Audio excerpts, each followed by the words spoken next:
In the current economic state where the rise of inflation has put a squeeze on the financial situation of the middle class as well as the upcoming youth generation, society's economic stability is reaching a breaking point. This instability is causing a major issue of increasing poverty, coupled with the lack of financial discipline or management exhibited by many, in turn leading to a vicious cycle of poverty trap that is extremely difficult for most to climb out of. Currently, only a third of the young people are optimistic about the future of our society, indicating a dire need for unprecedented interdisciplinary change and action. The risen of student debt has risen to become a major issue in the bubble that could bust and leave a chain effect, as the total amount of student debt has risen to 1.77 trillion USD in 2023 from 0.52 trillion USD in 2006. Next, inflation has caused a deflation in saving among the younger generation and also the delay of many major economic milestones. In fact, more than 70% of Gen Zs and millennials are saving less because of the price pressure compared to about 60% with baby boomers. Furthermore, in today's world, the percentage of people who resort to renting has risen, with a significant impact among those between 18 and 39. As purchasing a place becomes a harder and harder accomplishment. According to JP Morgan, most Americans believe young adults should be financially independent by 22 years old, but U.S. Census Bureau data show that in 2023, fewer than 25% of young adults has reached that milestone. In our fast-paced lives, it is easy to get caught up in waiting to complete tasks efficiently. We often take for granted all of the knowledge and learning required to complete the most basic things such as financial planning. With that in mind, making money conversations a youth affair is a critical opportunity to connect children and young adults to the knowledge, skills, and resources that can prepare them for the twists and turns and avoid some bumps along the way. From the founder's personal experiences, he noticed many unfortunate financial outcomes with his community that seemed to be avoidable, which is why he wishes to develop financial awareness and a sense of responsibility among youth to best rectify the situation. From the founder's personal experience, he sees a myriad of teachable moments buried in ordinary, everyday financial news and activities that could help youth develop financial awareness and a sense of responsibility. To create an interactive and integrational platform to tackle this issue, Major Money was founded. With a focus on analyzing the chain effects from debt crisis to poverty, the project aims to empower youth to develop a stronger fiscal responsibility, which pave the way towards more sustainable financial freedom.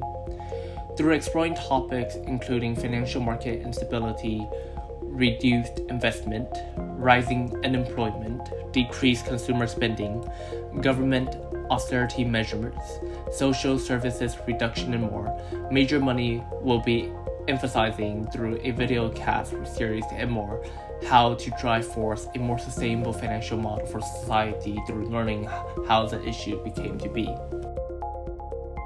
Major Money aims to continue grow its influence through expanding its network of youth, partners, and supporters, to educate and empower more youth to find their belonging within the realm of financial management, and to be responsible for their own future. We seek to engage over 500 youths from 20-plus countries and co-create a network of youth communities dedicated to financial discipline. Join us to start a revolution toward a sounder and prosperous outlook for future generations.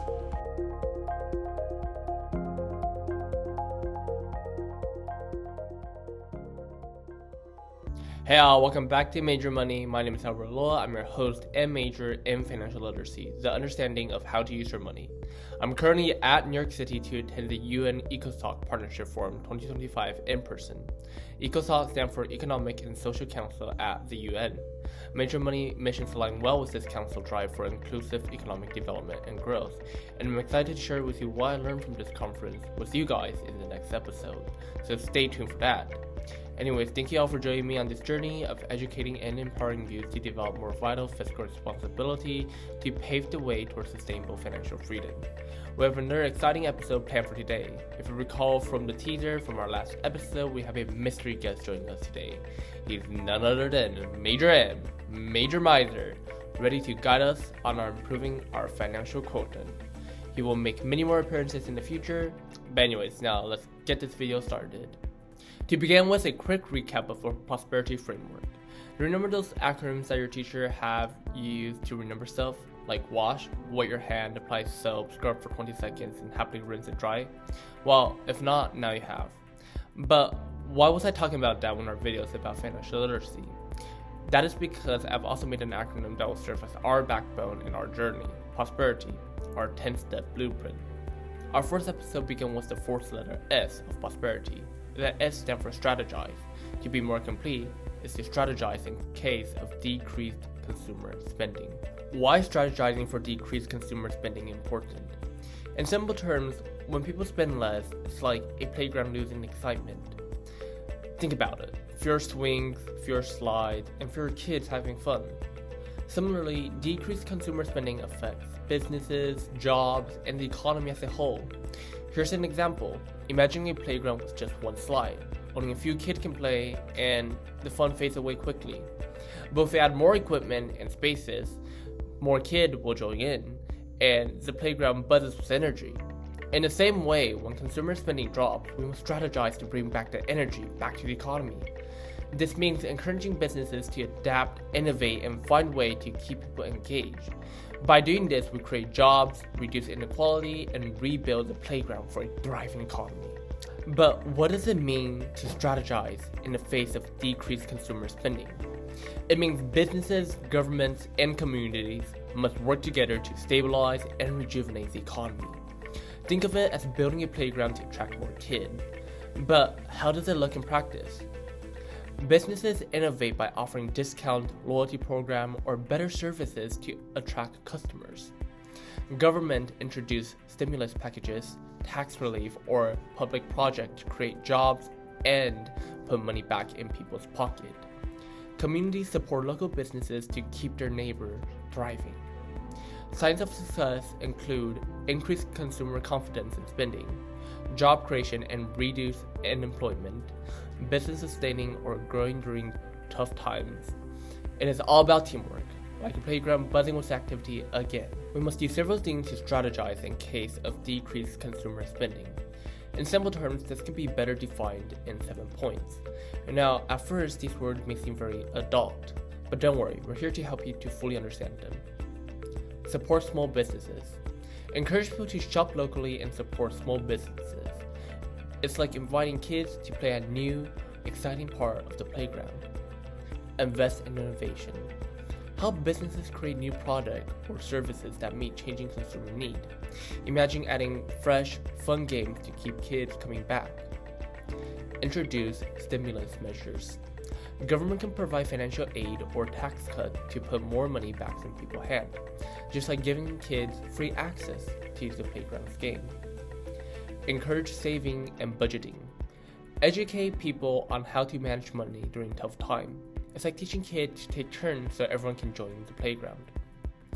Promote online and remote options. Help businesses adapt to online platforms, reaching more customers, like inviting kids from other neighborhoods to join the playground virtually. Build consumer confidence. Communicate clearly about recovery plan to rebuild trust and motivate spending.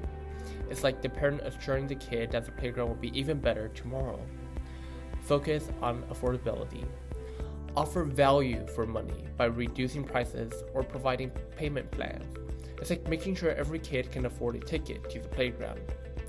By implementing these strategies, we can receive consumer spending, energize businesses, and create a resilient economic environment. It's about rebuilding the playground where everyone can play, thrive, and grow. I hope you gain a little bit more insight on how finance works from this episode. This is our journey of financial literacy. And our next episode will cover the fifth letter P, prevent bankruptcy and foreclosures. In the meantime, thank y'all for watching this video, and I hope you'll stay with us for our entire journey as we explore deeper the concept of money. Please check out our website by scanning the QR code for more content and our plans to empower more people like you to take control of their finance. Remember to subscribe, and see you next time.